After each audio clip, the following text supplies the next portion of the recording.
que nos tem sido dada de estudar este livro grandioso.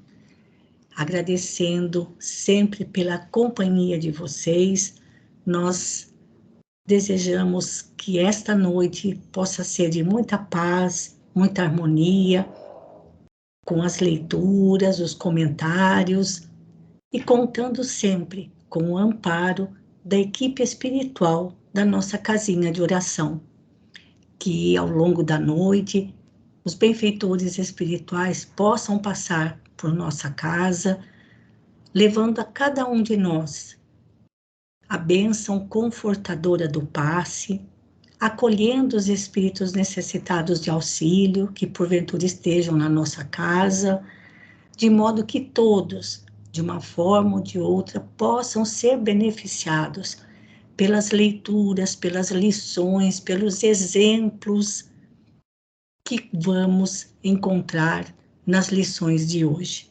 Então, que possamos ter um estudo, mais uma vez, bastante promissor, cheio de bons ensinamentos que garantam para nós a sustentação, o bom ânimo nos momentos de dificuldades.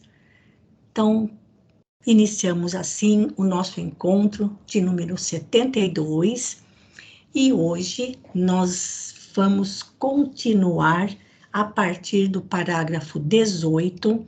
Eu já vi que eu tinha colocado, eu vou sair aqui do Skype, viu, gente?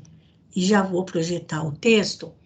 Eu coloquei para fazer as leituras hoje a Elaine e a Jo Roque, mas por enquanto a Jo Roque não entrou, então vamos deixar assim. Tiago, depois da Elaine, você pode ler para a gente? Está tudo tranquilo, sua internet aí essa noite? Porque daí eu deixo a Elaine ler um pedaço e depois você lê o resto, pode ser? Oi, Maria, boa noite. Boa noite. Vocês estão me ouvindo bem?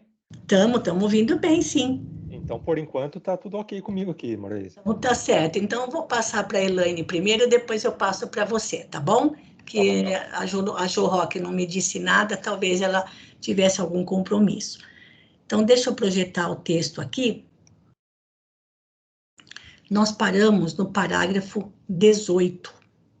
Só lembrando, gente, quero só destacar aqui, esse capítulo fala das epístolas, das cartas que Paulo começou a escrever para as comunidades cristãs fundadas por ele.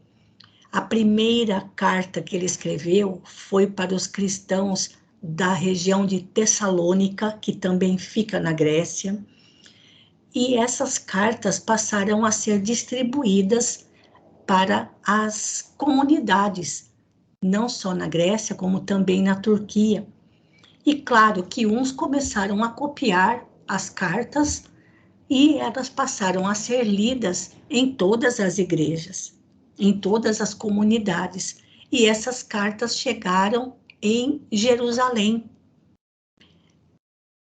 na Casa do Caminho. E quando Simão Pedro reuniu a comunidade na Casa do Caminho e leu aquelas cartas, ele declarou que elas deveriam ser interpretadas como cartas do Cristo aos discípulos e seguidores. Ou seja, ao ler as cartas, ele não falou assim, olha, isso aqui são palavras de Paulo. É Paulo que se expressa dessa forma. Não, ele reconheceu naqueles escritos o pensamento do próprio Cristo. E lembrando, como é que começaram essas cartas? Por sugestão, por inspiração do próprio Cristo, que novamente apareceu para Paulo, instruindo-o, dizendo que Estevão passaria a ficar mais aconchegado a ele, transmitindo a Paulo os seus pensamentos. Ou seja, Jesus transmitiria os seus pensamentos para Estevão e Estevão transmitiria por inspiração para Paulo. Então, Pedro reconheceu imediatamente que aqueles pensamentos, que aqueles ensinamentos refletiam o pensamento de Jesus e que deveriam se tornar um marco luminoso na história do Evangelho. Porque agora, gente, o Evangelho, os ensinamentos de Jesus já tinham saído totalmente da Palestina. Já passaram pela Turquia e agora estavam na Grécia e logo, logo chegariam em Roma. Então não tinha mais como segurar a mensagem. E ainda mais agora com essas cartas, porque como Emmanuel registrou aqui em cima, as epístolas ganharam um êxito muito rápido. E os cristãos das comunidades mais humildes, mais distantes, disputavam o seu conteúdo cheio de consolações. Olha, imagina, né, gente, quanto tempo demorava para uma comunidade passar para outra comunidade uma cópia das cartas, da carta que havia recebido, né? E isso trazia um novo alento para todos os cristãos espalhados pelo interior pobre da Turquia e a mesma coisa na Grécia. Então, agora, Paulo se encontrava em Corinto, como nós mostramos algumas imagens na semana passada. Corinto era uma cidade que não devia nada a Atenas em termos de ostentação das suas construções, mas se Atenas era rica em intelectualidade, Corinto era rica em imoralidade. Uma cidade que corria muito dinheiro, mas também muito sofrimento, como dizia Paulo, né? Que por trás de grandes posses sempre há muita dor, muito sofrimento oculto.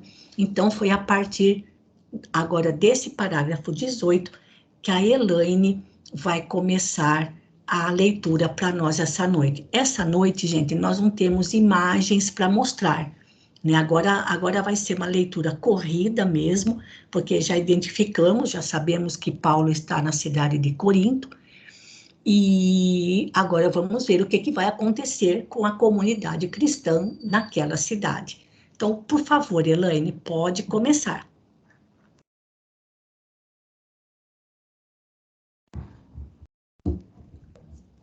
Boa noite, então, a todos. Boa noite. Faz a prece primeiro, Maruísa? Não, já fiz uma pequena introdução, Elaine, pode começar a leitura. Então, vamos lá. Altamente confortado, o ex-doutor da lei procurou enriquecer a igreja de Corinto de todas as experiências que trazia da instituição antioquiana. Os cristãos da cidade viviam em um oceano de júbilos indefiníveis. A igreja possuía seu departamento de assistência aos que necessitavam de pão, de vestuário, de remédios. Venerandas velhinhas revezavam-se na tarefa santa de atender aos mais desfavorecidos. Diariamente, à noite, havia reuniões para comentar uma passagem da vida do Cristo. Em seguida, a pregação central e ao movimento das manifestações de cada um. Todos entravam em silêncio, a fim de ponderar o que recebiam do céu por meio do profetismo. Os não habituados ao dom das profecias possuíam faculdades curadoras, que eram aproveitadas a favor dos enfermos, em uma sala próxima. O mediunismo evangelizado dos tempos modernos é o mesmo profetismo das igrejas apostólicas. Isso. Aqui nós temos uma informação muito importante, gente. Emmanuel está descrevendo para a gente como eram as reuniões à noite, porque durante o dia eles prestavam assistência aos necessitados, que nunca faltavam, né? E ele diz que Paulo tinha levado para a igreja de Corinto a mesma experiência que ele havia adquirido na igreja de Antioquia, onde havia muitas manifestações dos espíritos, incluindo manifestações de voz direta, fenômenos impressionantes de mediunidade. Então, ele fala aqui, é interessante a maneira como as coisas aconteciam. Então, havia reuniões para comentar uma passagem da vida do Cristo. E aí, tudo bem. Em seguida, a pregação central, que certamente era feita pelo próprio Paulo, e ao movimento de manifestações de cada um, ou seja, todos podiam dar a sua opinião, tirar as suas dúvidas, fazer seus comentários. Então, não era só um que explanava, ou seja, um explanava, um fazia a explanação, e depois os demais podiam comentar. Feito isso, todos entravam em silêncio, a fim de ponderar o que recebiam do céu através do profetismo. Isso significa que entre os participantes haviam médiums que naquele momento davam comunicações, instruindo, ensinando, consolando, advertindo. Outros possuíam faculdades curadoras, aproveitadas a favor dos enfermos. E aí Emmanuel explica para a gente, o mediunismo evangelizado, vamos usar outras palavras, a mediunidade com Jesus na casa espírita, atualmente, é o mesmo profetismo das igrejas apostólicas. A palavra era outra, mas a situação era a mesma.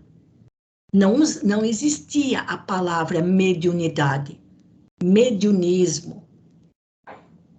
Eles usavam a palavra profecia, profetismo. E isso se tornou um hábito comum nas comunidades cristãs dos primeiros tempos. Isso acontecia em Antioquia, nas demais igrejas, e em Corinto, igualzinho. Então, aqui a gente já vê que depois da igreja de Antioquia, que era grande assim, relativamente, né, gente, que era bem estruturada, a de Corinto passou a ter o mesmo peso. Olha que informação interessante. Então, o que é importante para a gente saber, compreender isso. O que aparece como profetismo nada mais é do que atividade mediúnica, onde os médiuns, ou seja, por meio dos médiuns presentes, os benfeitores espirituais se manifestavam, aconselhando, advertindo, instruindo, ensinando. E isso eles chamavam de profetismo. E aqueles que auxiliavam na cura dos enfermos. Então vejam quanta tarefa numa comunidade cristã. Por isso que Emmanuel destaca bem. É mediunismo, ou seja, é mediunidade evangelizada com Jesus. Ou seja, uma mediunidade que tem como objetivo o auxílio ao próximo, a caridade. Né? Então, isso deu uma força tremenda para a comunidade de Corinto. Pode continuar, Elaine. E se alguém quiser fazer algum comentário, claro, fique à vontade também.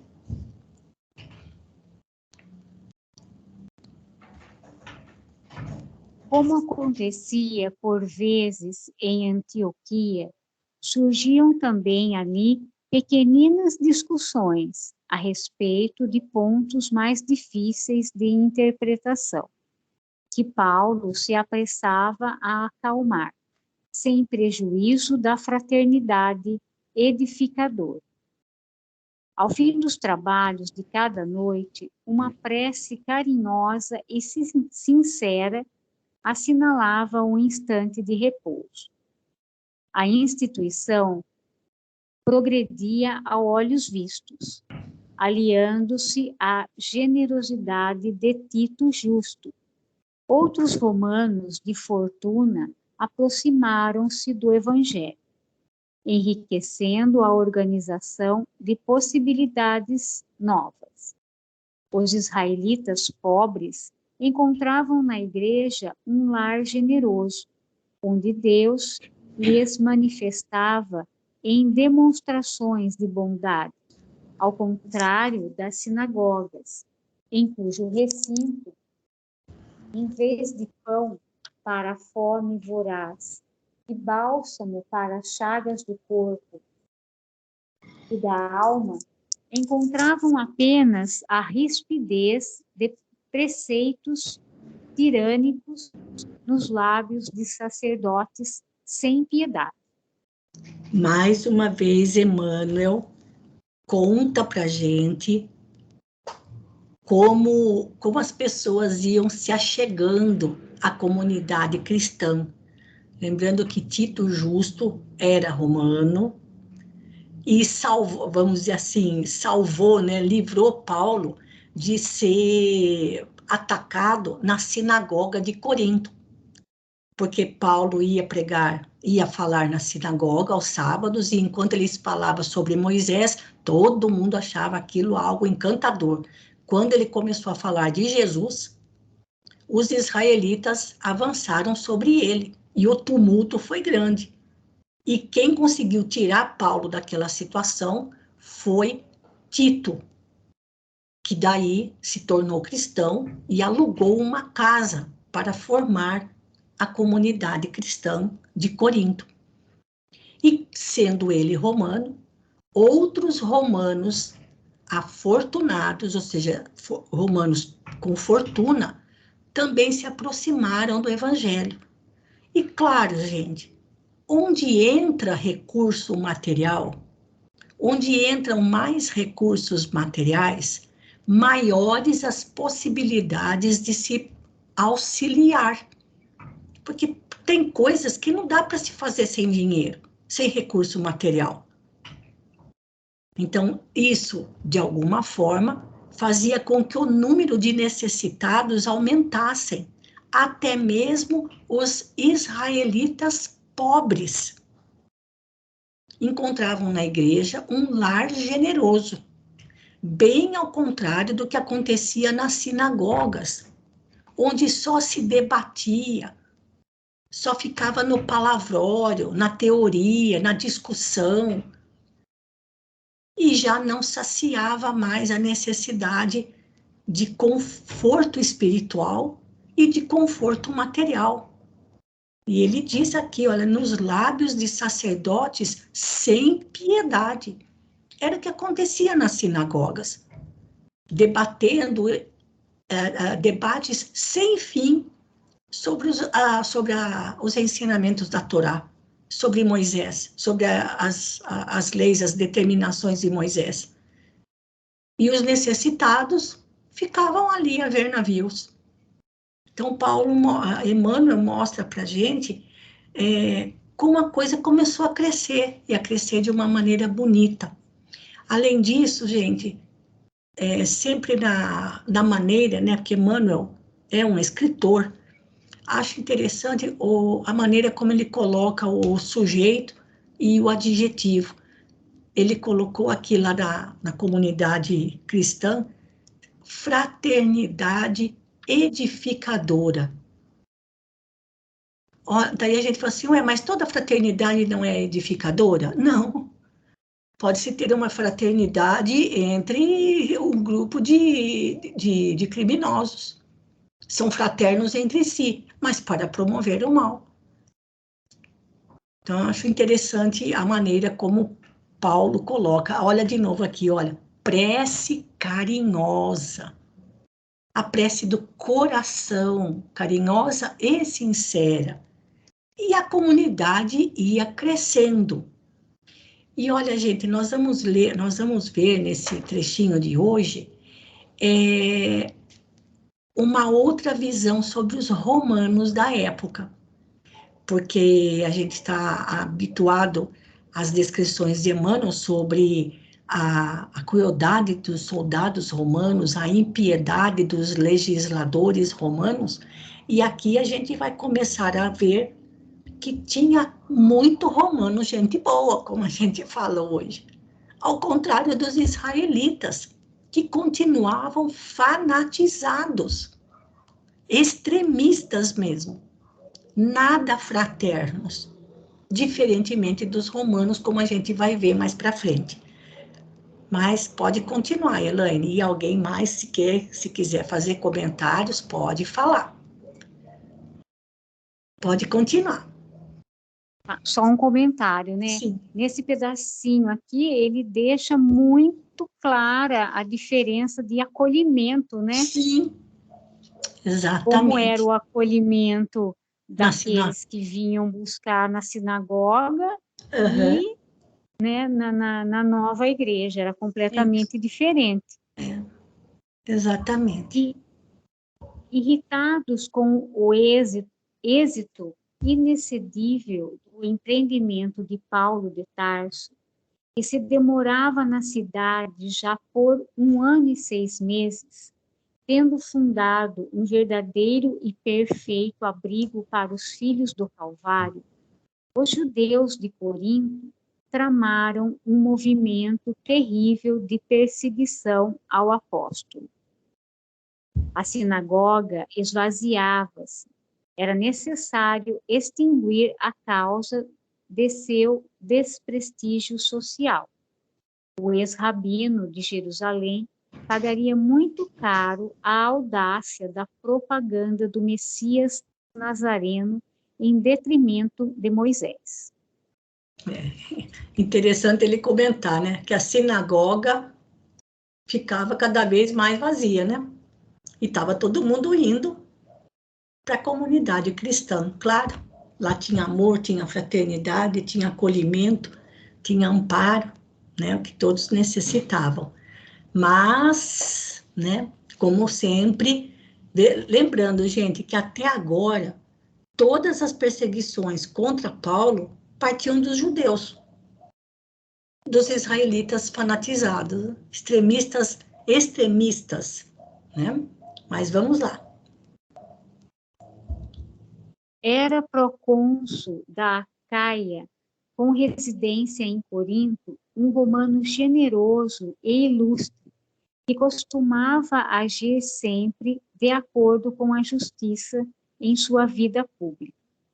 Irmão de Sêneca, Júnior Gálio era homem de grande bondade e fina educação. Gente, Sêneca, eu vou abrir aqui, que Sêneca é um nome bastante conhecido, embora aqui, deixa eu aumentar aqui um pouquinho, só para conhecer alguma coisa a respeito, porque é muito comentado esse nome, Sêneca, aqui, olha, foi um filósofo e um dos mais célebres advogados, escritores e intelectuais do Império Romano. Então, dentro do Império Romano também existiam pessoas de muita nobreza moral. É o caso do procônsul, ou seja, o representante do Império Romano naquela região chamada Acaia, era Júnior Gálio, que era irmão de Sêneca, ou seja, um grande escritor, filósofo romano. E, por sua vez, Júnior Gálio era homem de grande bondade e fina educação. Então, Emmanuel está mostrando para a gente que no Império Romano, a gente não podia generalizar, pensando que todos eram cruéis, que todos eram brutamontes. Tinham escritores, tinham filósofos, tinham estudiosos, advogados, administradores, estrategistas, engenheiros. O Império Romano era, de fato, um grande império. E tinha espíritos já com um bom adiantamento moral. Moral e administrativo. Era o caso desse Júnior Galho. A grande bondade e fina educação. Romano generoso. Então, isso já mostra para a gente, para tirar aquela ideia, né? De que todo romano era cruel, né, gente? Então, nesse caso, os piores ali eram justamente os israelitas, né? Os mais fanáticos, os mais duros de coração eram justamente os israelitas.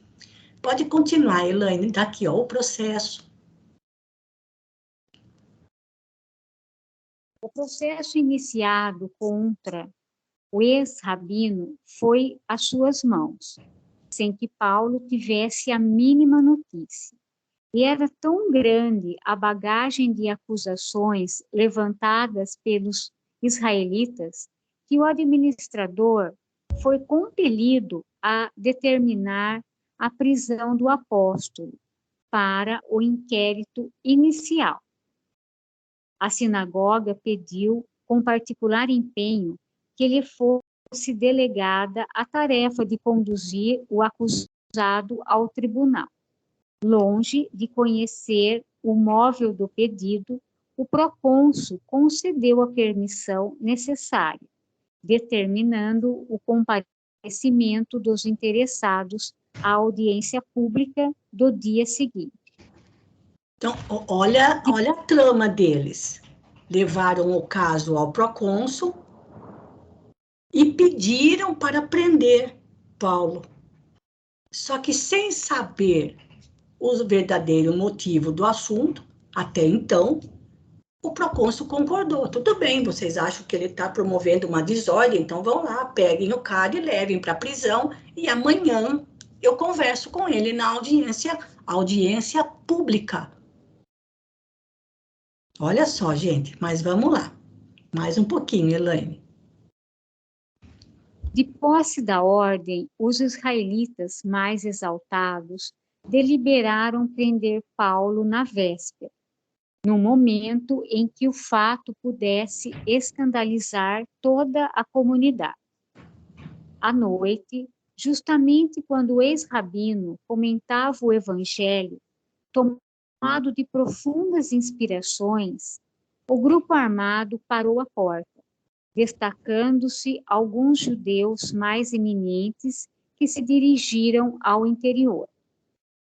Paulo ouviu a voz de prisão com extrema serenidade. Outro tanto, porém, não aconteceu com a assembleia. Houve grande tumulto no recinto. Alguns moços mais exaltados apagaram as tochas, mas o apóstolo valoroso, em um apelo solene e comovedor, bradou alto: Irmãos, acaso quereis o Cristo sem testemunho? A pergunta ressoou no ambiente, contendo todos os ânimos.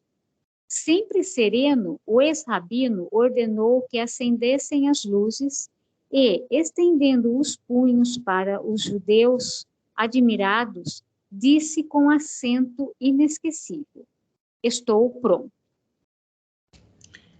Olha, aqui a gente precisa gravar isso daqui, né, gente?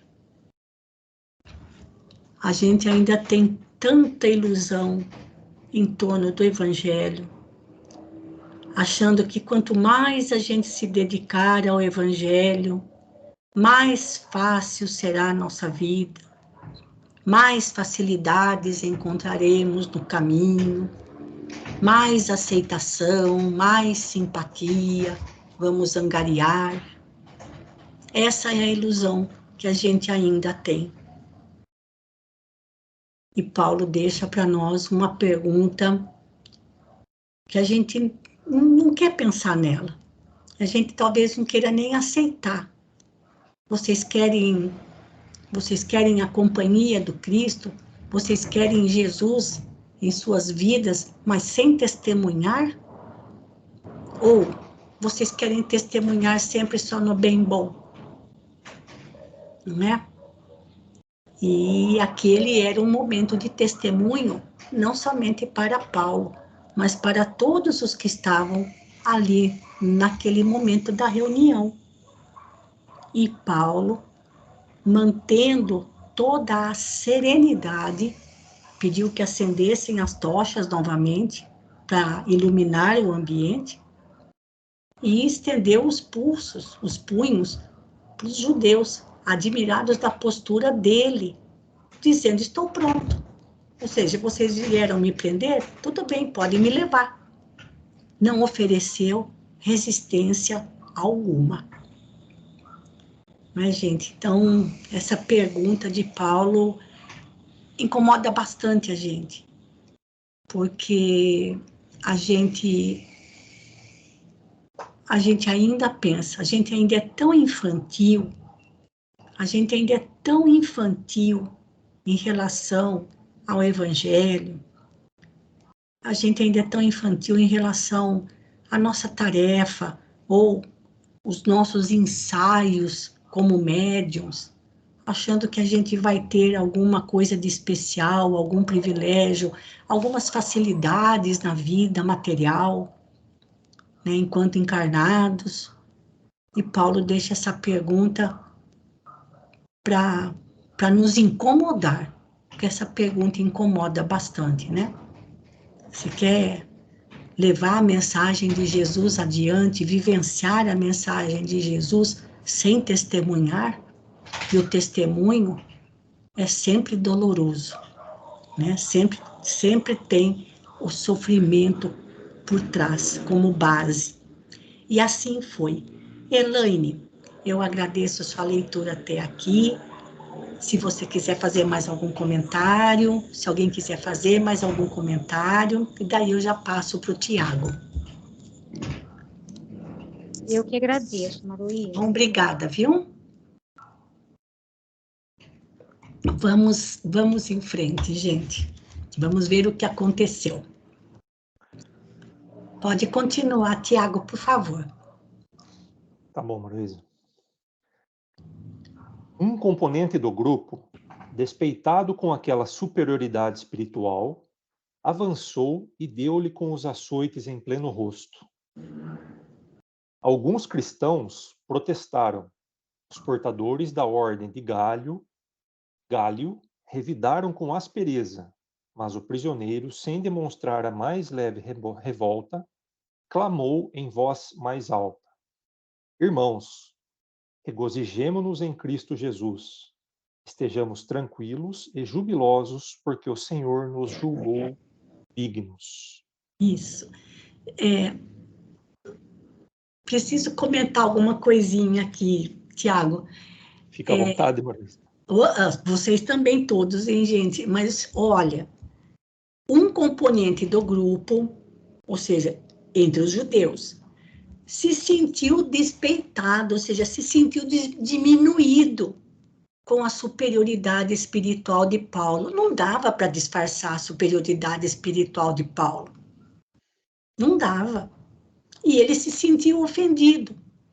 Pegou o chicote e chicoteou Paulo no próprio rosto.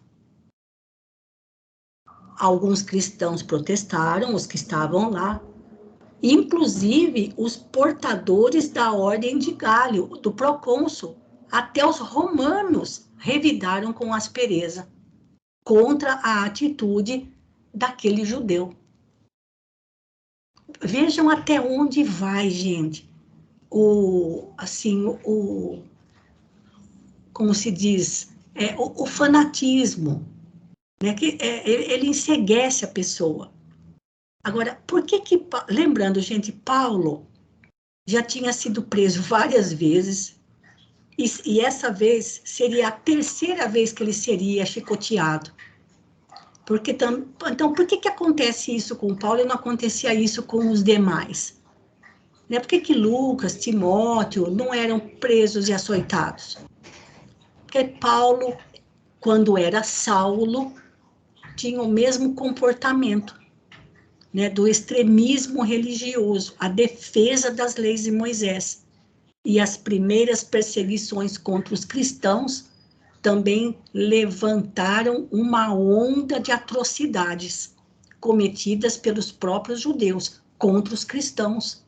Então, de alguma forma, Paulo estava comprometido com essa atitude dele, enquanto Saulo, enquanto ele era Saulo. Por isso que, vamos dizer assim, de um jeito bem mais tranquilo, do jeito bem mais simples, é por isso que toda hora ele apanhava. Porque, na verdade, quem começou aquela perseguição contra os judeus foi ele mesmo, quando doutor da lei, né? Intransigente, muito intransigente. Então, de qualquer forma, também isso era uma maneira de ele colocar-se em paz com a própria consciência. E outra coisa que ele fala e que a gente já comentou de uma outra vez, quando ele diz, estejamos tranquilos e jubilosos, porque o Senhor nos julgou dignos. Ou seja, Jesus julgou dignos de quê? De que aqueles irmãos, de que aqueles cristãos já estavam prontos para testemunhar. Só que o testemunho era doloroso, né, gente? Naquela época, o testemunho era por meio da prisão, por meio do chicoteamento, por meio dessas atitudes violentas.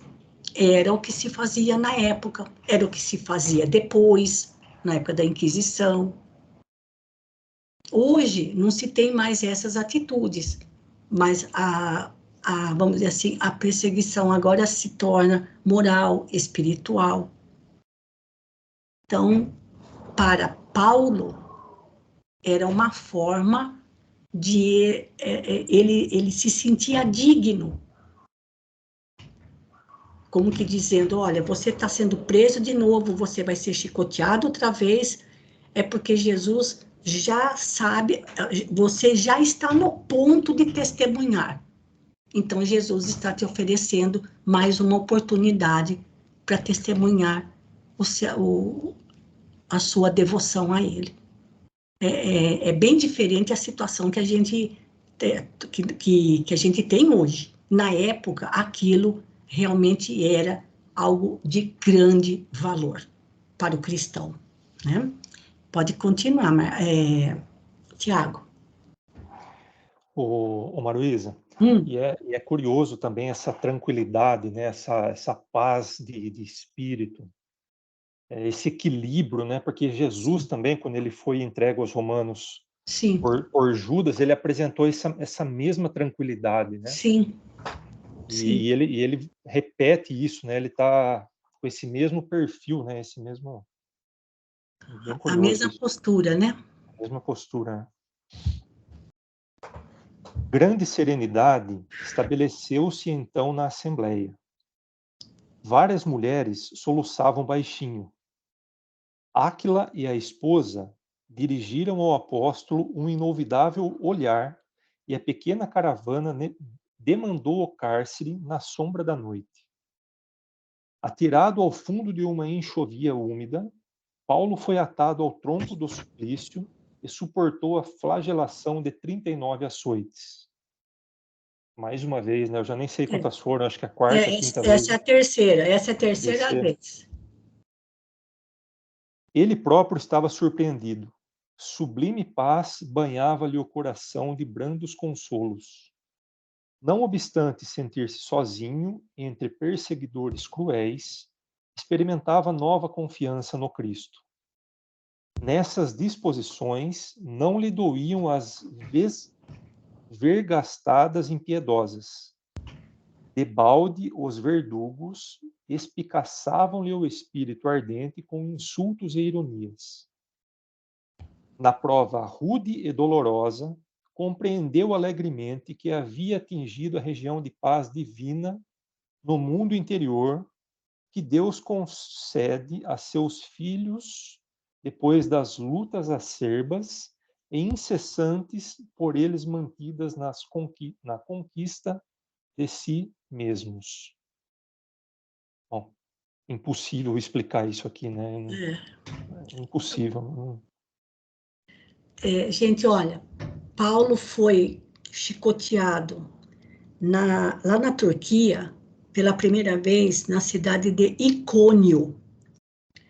Em Listra, onde morava Timóteo, sua mãe e sua avó, ele foi apedrejado. Depois, em Filipos, ele foi preso junto com Silas e foi açoitado.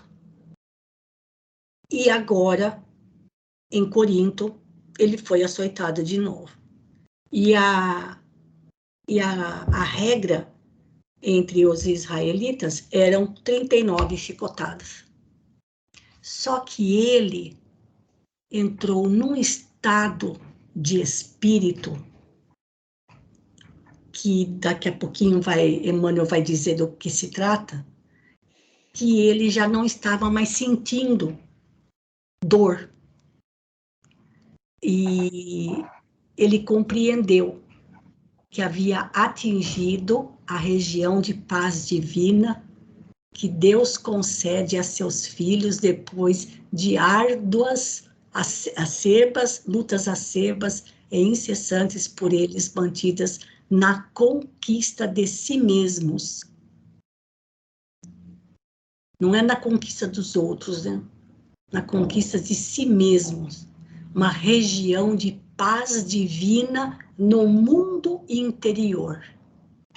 Isso aqui, gente, é o nosso destino. Um dia a gente vai chegar nisso. Só que nós estamos num outro momento da humanidade. Então a gente não vai precisar mais ser chicoteado como ele foi. A gente vai ter outros tipos de lutas que só Deus sabe. E é melhor a gente nem ficar sabendo. Mas ele havia atingido uma região, ou seja, dessa vez era diferente. Quando eles foram chicoteados em Filipos, ele e Silas, à noite, os dois cantavam e rezavam, e lembrando, todas as celas se abriram. Então, eles sentiram realmente a dor na carne.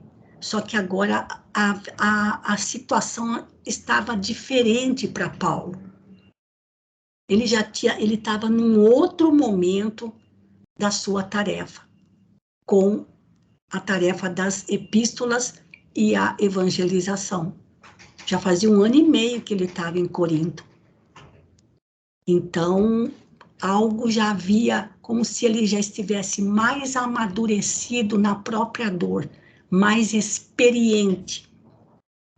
Mas vamos em frente que Emmanuel vai explicar o que aconteceu para que ele, dessa vez, não sentisse tanto as dores das chicotadas. Pode continuar, Tiago, por favor. De outras vezes, o amor pela justiça o conduzira a situações apaixonadas, a desejos mal contidos, a polêmicas ríspidas. Mas, ali, enfrentando os açoites que lhe caíam nos ombros seminus, abrindo sulcos sangrentos, tinha uma lembrança mais viva do Cristo, a impressão de estar chegando aos seus braços misericordiosos, depois de caminhadas terríveis e ásperas, desde a hora em que havia caído às portas de Damasco, sob uma tempestade de lágrimas e trevas. Submersos em pensamentos sublimes, Paulo de Tarso sentiu o seu primeiro grande êxtase. Não mais ouviu os sarcasmos dos algozes inflexíveis. Sentiu que sua alma dilatava-se ao infinito, experimentando sagradas emoções de indefinível ventura. Brando sono lhe anestesiou o coração e, somente pela madrugada, voltou a si do carinhoso descanso. O sol visitava-o alegre, através das grades.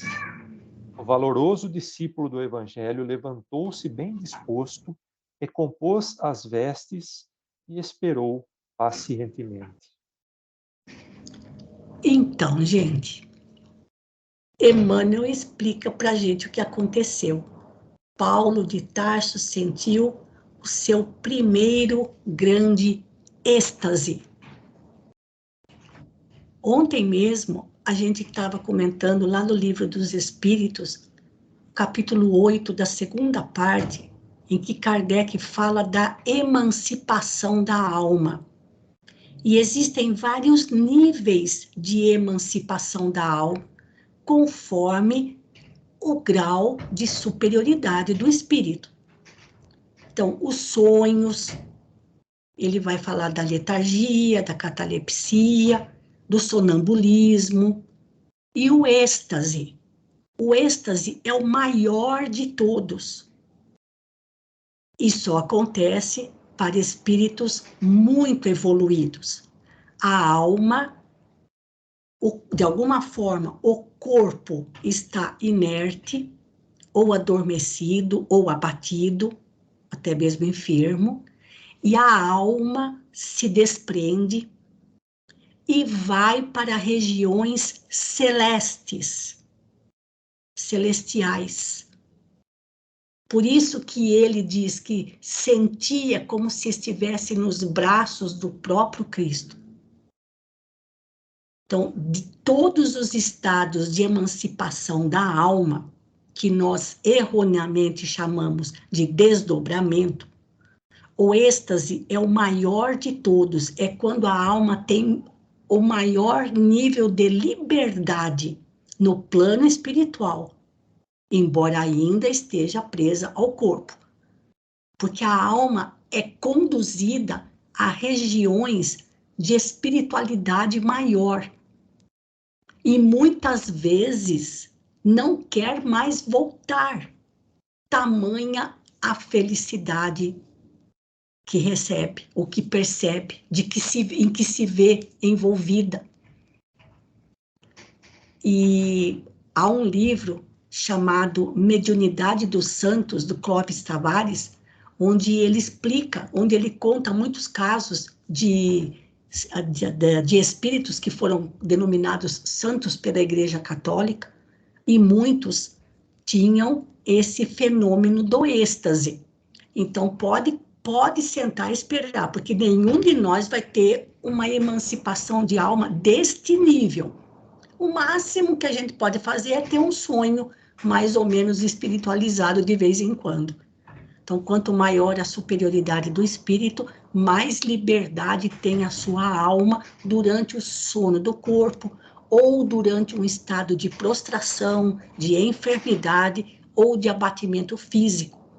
Ou seja, Paulo não sentiu a dor das chicotadas, porque em espírito ele não estava ali. Ele estava nas regiões celestiais. E aí ele diz que brando sono lhe anestesiou o coração, ou seja, a espiritualidade tratou dele. Tanto é que no dia seguinte ele se levantou bem disposto, recompôs as vestes e ficou esperando o momento da audiência pública perante o procônsul. Olha isso, gente. O primeiro grande êxtase de Paulo aconteceu enquanto ele estava sendo chicoteado. Então, espiritualmente, ou seja, dentro da doutrina espírita, Allan Kardec explica isso. No capítulo em que ele trata da emancipação da alma. É algo pouco estudado, pouco aprofundado, e que tanta gente fica falando que faz viagem astral, que sai do corpo, que vai para o além, não sei o que lá, não sabe nada, não sabe o que está dizendo, né? Então, somente espíritos muito evoluídos é que entram em êxtase, gozam de total liberdade no plano espiritual e têm acesso às regiões celestiais. É o que aconteceu. Ainda dá para ler mais um pouquinho, pode continuar, Tiago, se alguém quiser fazer algum comentário. Essa parte agora vai ser bacana. Só depois do meio-dia, 3 soldados desceram ao cárcere das disciplinas judaicas, retirando o prisioneiro para conduzi-lo à presença do procônsul. Paulo compareceu à barra do tribunal com imensa serenidade. O recinto estava cheio de israelitas exaltados, mas o apóstolo notou que a assembleia se compunha, na maioria, de gregos de fisionomia simpática, muitos deles seus conhecidos pessoais dos trabalhos de assistência da igreja. Júnio Galho, muito cioso do seu cargo, sentou-se sob o olhar ansioso dos espectadores, cheios de interesse.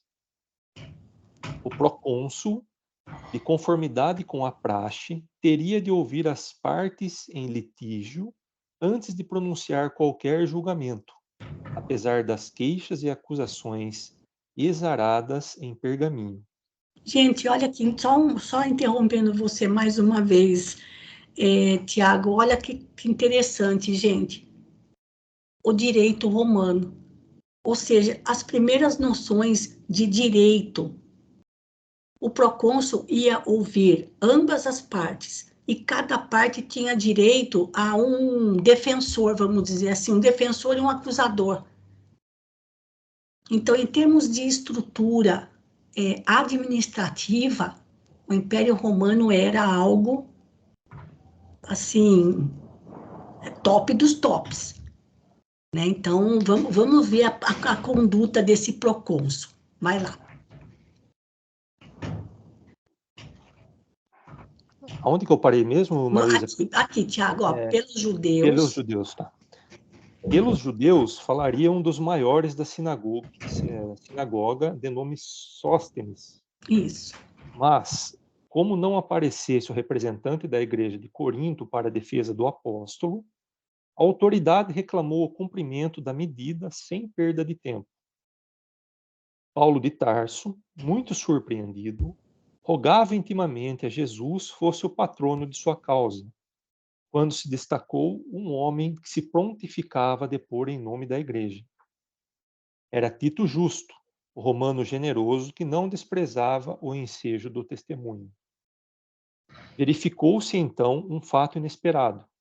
Os gregos da Assembleia prorromperam em frenéticos aplausos.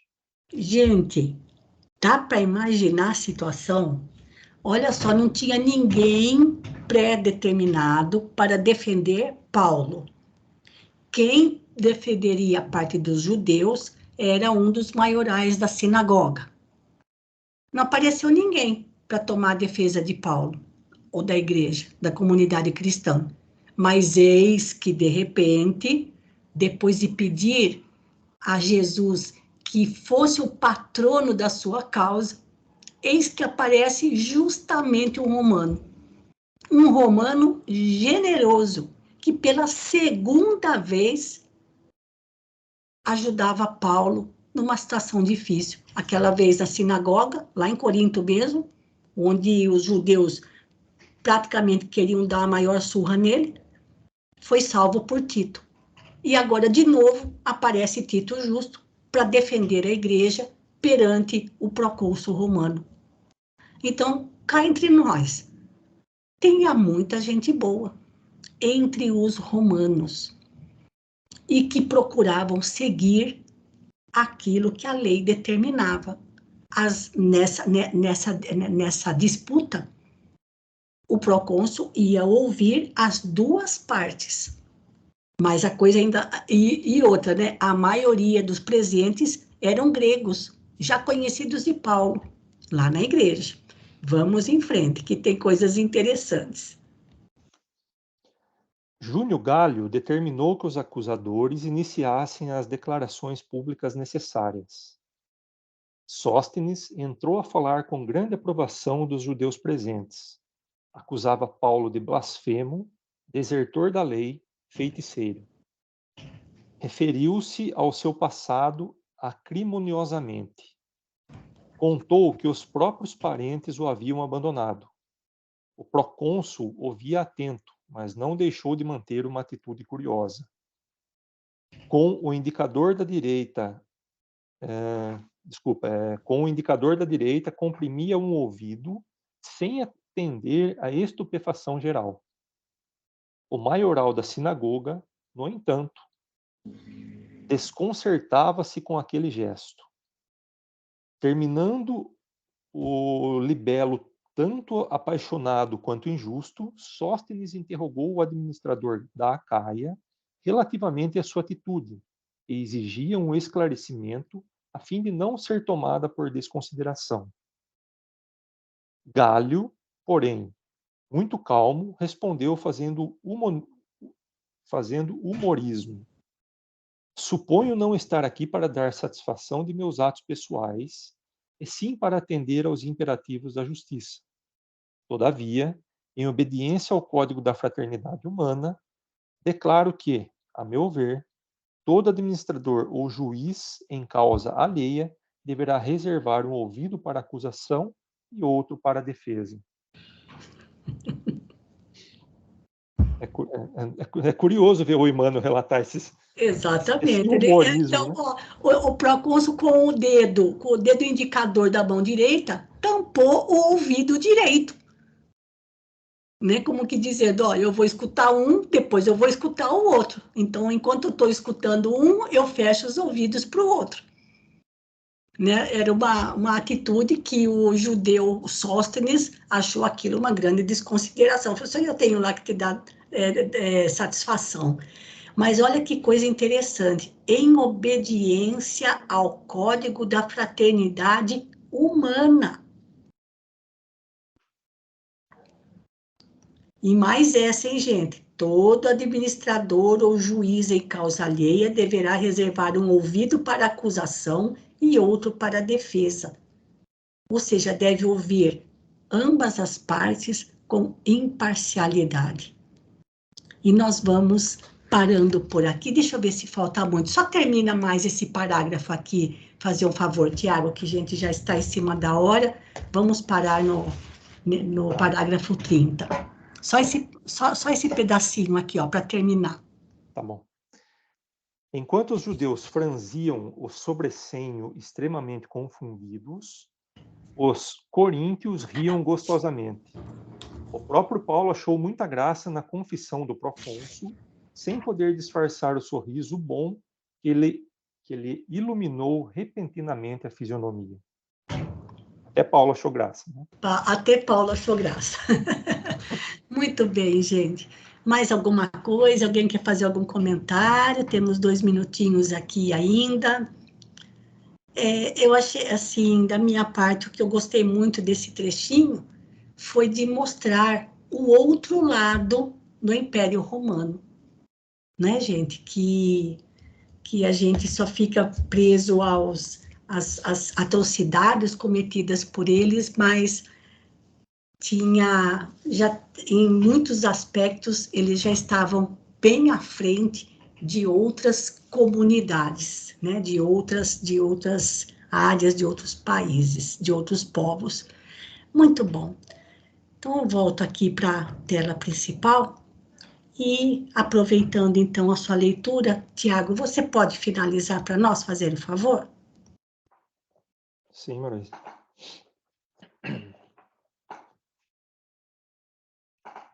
Chegamos ao término de nossos estudos da noite e continuemos com o nosso pensamento elevado ao Pai Celestial e agradecemos as bênçãos e as luzes em forma de ensinamentos recebidas nessa noite. Agradecemos também, Senhor, a vossa proteção, assim como agradecemos aos bons espíritos que estiveram conosco, purificando-nos e ampliando nas medidas das nossas possibilidades a capacidade do aprendizado. Ajuda-nos, Senhor, um tanto mais a vencermos nossos medos, a fortalecer nossas emoções, a equilibrar nossos sentimentos, a ponto de tornarmos espíritos melhores, mais benevolentes, indulgentes e com capacidade de perdoar todas as ofensas que eventualmente nos são endereçadas. Que assim seja, Senhor. Então, mais uma vez, queridos amigos, agradecendo sempre pela companhia de vocês, desejo a todos uma boa noite, um bom descanso e até sexta-feira, se Deus quiser, na nossa roda de leituras. Um grande abraço, fiquem com Deus. Muito obrigada.